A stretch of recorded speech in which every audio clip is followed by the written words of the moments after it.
Olá, uma boa quarta-feira a todos vocês, um bom dia. Hoje continuamos a leitura, então, os nossos 20 minutos, e entraremos no capítulo 6, Dhyana Yoga, o caminho da meditação. Então, lendo versos 1 e 2, Shri Bhagavan Uvacha. Olha que interessante isso aqui, é um pequeno comentário. Shri Bhagavan, Bhagavan significa Krishna, aquele que possui todas as opulências, toda a auspiciosidade, Bhagavan. Krishna é dono de todas as opulências, que é beleza, força, riqueza, inteligência, renúncia. Na verdade são 6, agora não estou com as 6 aqui na ponta da língua, mas eles descrevem nos Vedas como 6 opulências que você pode ter nesse universo, e Krishna é dono de todas elas de forma absoluta. Então eles só chamam de Bhagavan a suprema personalidade de Deus, e aqui Krishna é tratado como Shri Bhagavan. Shri Bhagavan Uvacha. Uvacha significa disse, falou. Shri Bhagavan Uvacha. Anashrita karma phalam, karyam karma karutija. Sasanyasicha yogicha, na niragnir na chakriya. Jam sanyasam iti prabhur, yogam tam vidhi pandava. Nahi asinyasta sankalpo, yogi bhavati kaschana. O Senhor Supremo disse: saiba que um genuíno sannyasi, para quem não conhece essa palavra, sannyasi é uma pessoa que renunciou à vida materialista e se dedica absolutamente à vida de procura espiritual, de busca. É um buscador da verdade que aceitou votos mais rígidos que a maioria das pessoas. Então ele é chamado de sannyasi. Saiba que um genuíno sannyasi e yogi é aquele que, sem expectativa pelos frutos de suas ações, executa seus deveres segundo a recomendação das Escrituras. Uma pessoa não é um sannyasi meramente por renunciar à execução do sacrifício de fogo e outros deveres prescritos, e não se é um yogi por tornar-se fisicamente inativo. Esse verso é muito difícil de entender, porque a maioria das pessoas, elas querem ir para a vida espiritual numa fuga, né, dos deveres. Mas aqui Krishna fala que não, aqui Krishna fala não, você tem que manter seus deveres. Então, nessa época que Krishna falou o Bhagavad Gita, era muito definido os deveres da sociedade humana. Você ainda tem 4 classes, né? Eles chamam a sociedade da Índia de sociedade de castas, porque eles congelaram essas castas e quem nasce numa casta é considerado pertencente àquela casta. Nós não concordamos com isso, a gente concorda que a vocação natural de uma alma corporificada nesse mundo vai determinar a casta que ela pertence. Você pode nascer filho de médico, mas você não ser médico. Você tem que se formar para ser médico.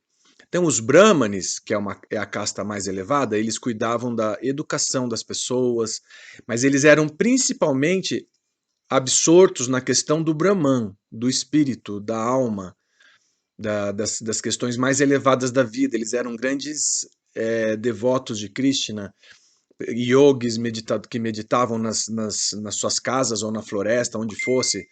Eram pessoas, muito dedicadas a esse aspecto da vida. Depois você tem os kshatriyas, que eram dedicados à administração e à proteção do Estado. São guerreiros, são soldados, são administradores do Estado. O rei, ele é um kshatriya. Ele representa o máximo do kshatriya. Depois você tem os vaishyas, que são pessoas que cuidam do mercado, né, do comércio, das fazendas, da produção, das indústrias. Eles lidam com a energia do planeta e eles fazem girar essa energia. E aí você tem os Shudras, que são trabalhadores, eles podem trabalhar para qualquer outra. Eles são pessoas obedientes a alguém. Eles não, em geral, não têm uma capacidade de liderança, ou até pode ter, mas eles trabalham sob a guia de alguém. São Shudras. Mas você tem Shudras de alto nível e de baixo nível, como você tem Kshatriyas de alto nível, de baixo nível. É a variedade da sociedade. Então essas são as castas que existem na sociedade até hoje, mas hoje é bem menos evidenciado. Ou seja, a casta, você vai para uma casta determinada de acordo com a sua vocação.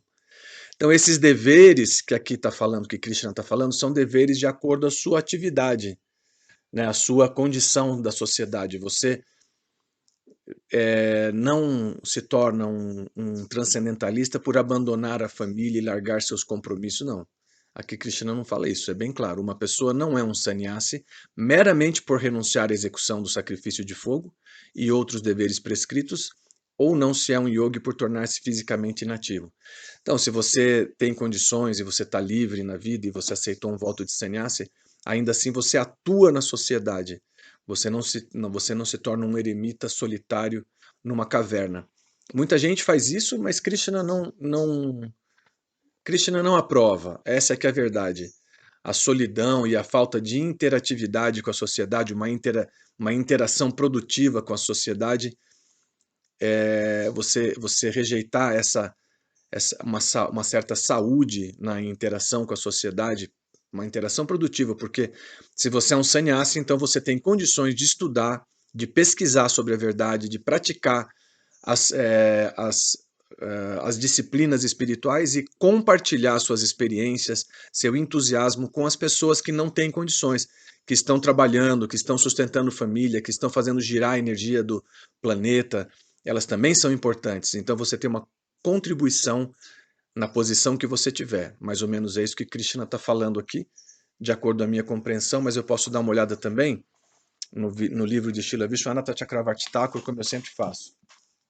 Então vamos ver aqui o que Srila Vishwanatha Chakravarti Thakur fala do primeiro verso do capítulo 6, que ele chama de Ashtanga Yoga.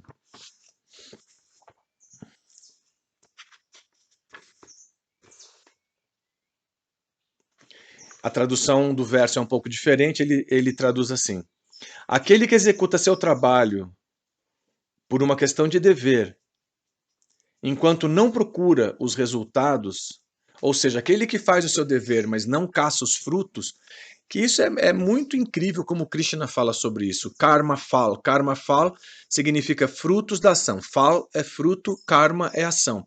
Aquele que não procura o fruto da ação e age por uma questão de dever e amor, ele é um sannyasi. Olha que liberal que Krishna é, independente de que roupa que ele usa, de que votos ele fez. Meu, muito adorei essa tradução. Aquele que não procura, não é mesquinho, não se sente o dono dos frutos, né? Por exemplo, o fruto da ação de uma relação entre homem e mulher é um filho, mas você não se sente dono do filho. Você não sente propriedade nos frutos das suas ações, seja do trabalho, em qualquer área da vida. Você não sente. Você sente que o Senhor Supremo é o destinatário dos frutos das suas ações. Ele é um sannyasi, ele está livre, ele se torna gradualmente livre do apego à matéria. Ele é um sannyasi yogi, e não aquele que não faz nada e não executa nenhuma ação. Olha que tradução, eu gostei dessa tradução. Aquele que executa o seu trabalho por uma questão de dever, enquanto não procura pelos resultados, pelos frutos das suas ações, é um sannyasi e um yogi, e não aquele que não acende nenhum fogo e não performa e não executa nenhuma ação. Aqui vem o comentário de Srila Vishwanatha Chakravarti Thakur. No capítulo 6, o método de controlar a mente instável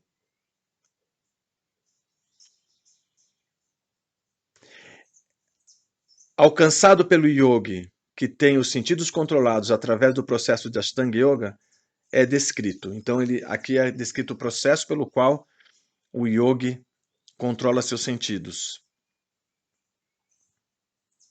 No começo da prática de Ashtanga Yoga, uma pessoa não deve, de forma abrupta, abandonar Nishkama Karma Yoga, a qual purifica o coração. Ele deve executar ações prescritas pelas escrituras como um dever que não se pode fugir, Karyan Karma, sem expectativa dos resultados. Meu guru fala, Srila Sridhara Maharaj fala que a não expectativa ela é causa de paz no coração. Quando você tem expectativa em algo, você cria uma ansiedade no coração, você cria uma frustração e você cria ira, insatisfação, irritação. Se você notar na sua vida, a ira, a irritação, ela vem de uma expectativa. Por exemplo, você vai sair de carro e você tem uma expectativa de como vai ser a sua jornada, mas se você pega um trânsito, se fura o pneu, você fica irritado porque sua expectativa era de que tudo fosse, fosse, como é que se diz? Que tudo fosse acontecer da maneira que você esperava. É expectativa. Expectativa é nas pessoas, como elas vão interagir com você. Então, relaxa e aprecia a jornada da vida de uma forma relaxada, contente, apreciando cada momento da existência. Isso é incrível, é um segredo incrível da paz no coração. Se você puder sempre lembrar de relaxar, relaxar o corpo e entender que você é uma alma, que não tem nada errado, que as loucuras da mente que estão dizendo que está tudo errado, e você aceitar tudo que vier para você, né? Quando você pega, eu dei o exemplo do carro, você pega o carro, você pega um trânsito terrível, e aí você simplesmente fala, era para ser assim, você se conforma, sem deixar de lutar, sem deixar de querer melhorar. Não é que você não vai deixar de querer melhorar, mas os frutos, os resultados da vida, não é você que está no controle. Você tem amizade com alguém que uma hora te fere, mas se você não gerou expectativa, então você sabe transcender cada momento. Na verdade, a transcendência está na não expectativa. Você simplesmente não interage com aquilo, não se frustra com aquilo, porque você não se sente o dono de nenhum resultado. E você entende que o Senhor Supremo está por trás de tudo, ele está por trás de cada momento da sua vida. E como ele é o melhor amigo, Suridam Sarvabhutanam, ele é o melhor amigo da alma condicionada, ele não deixaria nada acontecer se não fosse para o melhor, para o seu benefício. Então, sem expectativa dos resultados. Anashrita karma phalam. Anashrita, sem expectativa, sem apego, a karma phalam, aos frutos da ação. Ele é chamado de sannyasi. Porque ele renuncia aos resultados de suas ações, ou seja, ele pode usar. Quando você, por exemplo, você ganha algo, você ganha. Vamos supor que você ganha o próprio corpo, né? O corpo não é seu, o corpo é uma propriedade de Deus. A gente está utilizando, a gente está utilizando esse veículo dado por Deus. Então, se você não se apega aos frutos das suas ações, você trabalha, você tem um dinheiro, mas esse dinheiro não é seu, esse dinheiro pertence a Deus. Se você utiliza da maneira adequada, bem orientado, então todo fruto é dedicado a Deus. Você não se apega nesses frutos. Ele é chamado de sannyasi. A pessoa que faz isso é chamado de um renunciante. E aqui, ao passo que a pessoa que meramente renuncia aos seus deveres e se afasta, ela não pode ser chamada de sannyasi. E nem aquele que fica meditando sem fazer nada para a sociedade. Ele não pode ser chamado de um yogi. Então, esse verso é incrível. Nós vamos passar agora para o verso 2. As explicações também são espetaculares. Muito bacana. Então, vamos aqui passar para o verso 2. Ó Arjuna, aquilo que é conhecido como sannyasa, completa renúncia, você deve entender como sendo yoga, pois sem renunciar ao desejo fruitivo, ninguém pode ser um yogi. Ou seja, sem renunciar aos frutos da ação, e como é que se renuncia? Não é que você vai pegar todo o seu salário e levar para alguém, para o templo, jogar fora, fazer caridade. Não, não é isso. Renuncie internamente. A renúncia, na verdade, é a utilização correta dos frutos da ação. Você dedica esses frutos da ação a Deus, porque pertence a Deus. Tudo pertence a Deus. Nós pertencemos a Deus. A alma diva pertence a Deus. Somos objetos, somos propriedade do Senhor Supremo. E uma vez que você sabe que você é propriedade do Senhor Supremo, você sabe que o Senhor Supremo é seu mestre divino. Você tem o abrigo, como um cachorro que tem o abrigo do dono. A gente apronta, sai por aí, abandona o dono, né? Que nem vira-lata. e aí vai pelos morros. Meu cachorro uma vez me falaram, teu cachorro está numa cidade a 20 quilômetros daqui. E daí 2 dias depois ele apareceu. E ele teve abrigo, teve comida. Da mesma forma que algumas vezes a gente pode ser ingrato com a questão do nosso dono, do nosso mestre divino, que é Krishna, mas ele sempre acolhe a gente quando a gente volta, quando a gente precisa do abrigo. Krishna é extremamente, absolutamente, infinitamente misericordioso e ele nunca abandona os seus. O Senhor Rama fala, né, um dos avatares de Krishna, ele fala: uma vez que a alma se rende a mim, eu nunca mais abandono essa alma. Eu não deixo ela ir embora. Ele pode pensar que ele está longe, ele pode se afastar mentalmente, mas eu estou perto dele. Ele vai estar sempre comigo. As almas que não se rendem e que não têm interesse, ele também deixa essas almas irem com o livre-arbítrio e ele não interfere. Mas as almas que oram, ó meu Senhor, sou seu, por favor, me use, me utilize ao seu serviço, me proteja, eu quero o seu abrigo. Então Krishna nunca mais abandona essa alma e essa é uma notícia maravilhosa. Vamos ver aqui. Então, lendo de novo o verso 2, ó Arjuna, aquilo que é conhecido como sannyasa, completa renúncia, você deve entender como sendo yoga, pois sem renunciar ao desejo frutivo, ninguém pode ser um yogi. E esse desejo frutivo ele é muito enraizado, a gente tem que entender até onde ele vai, né? E gradualmente se libertar do desejo frutivo. Aqui eu vou ler a tradução de Srila Vishwanatha Chakravarti Thakur. Ó filho de Pando, saiba que o significado de sannyasi é o mesmo que o significado de yoga. Uma pessoa que não abandona o desejo dos frutos de suas ações nunca pode ser um yogi. Comentário de Srila Vishwanatha Chakravarti Thakur. Sannyasa significa renunciar aos resultados das ações de alguém, de uma pessoa, certo? Não você renunciar, desculpa, foi traduzido meio errado. Mas sannyasi significa renunciar aos resultados de suas ações, aos frutos.